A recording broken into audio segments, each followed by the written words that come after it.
Hare Krishna. So today we will discuss on the second shloka of the first chapter of Bhagavad Gita. So in our last shloka we studied that how Dhritarashtra differentiate his own son with the sons of Pandu, and what was his plan and what was Krishna's plan. That all we discuss. Now Sanjaya is giving answer to the Dhritarashtra's question. So we will proceed. Drishtva tu Pandavanikam Vyudam Duryodhanastada. So Duryodhana has seen the armies that was arranged by the Pandavas on the battlefield. Tada, at that time, Acharyam Upasangamya means he approached the Acharya. Who is that Acharya? Dronacharya. Raja Vachanam Abravit. So, this Raja, Duryodhana, spoke the following words. Actually, Duryodhana is not yet Raja. Only Dhritarashtra was Raja. But still, Sanjaya is describing Duryodhana as Raja because Duryodhana was expert in Rajniti. Means he was very expert in the politics. That's why he was addressed as Raja by Sanjaya. So Srila Prabhupada in the purport says that Dhritarashtra was blind from birth.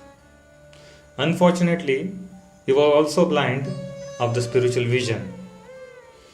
And he knew very well that his son were equally blind in the matter of religion.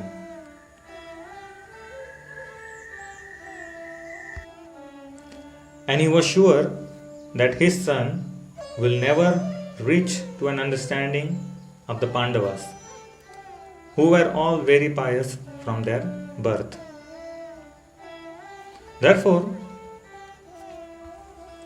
perfect knowledge gives us proper understanding of what is dharma and what is adharma.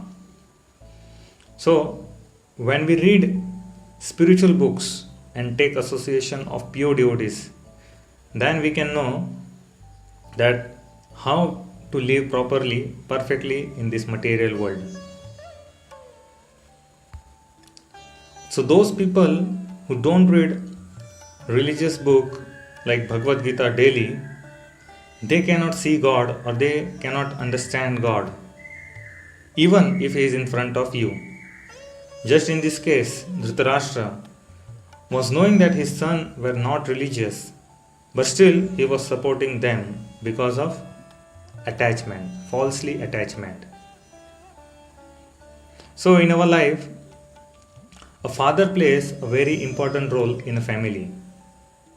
It is a responsibility of father to teach his children about dharma and what is adharma. And if we are living like adharma, irreligious, means not following the principles of Bhagavad Gita, then we will always be in anxiety and we can never be happy from within.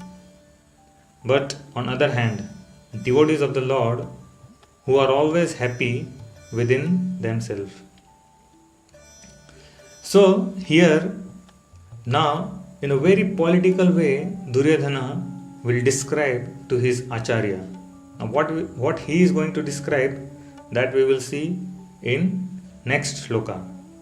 That we will discuss later. Thank you. Hare Krishna.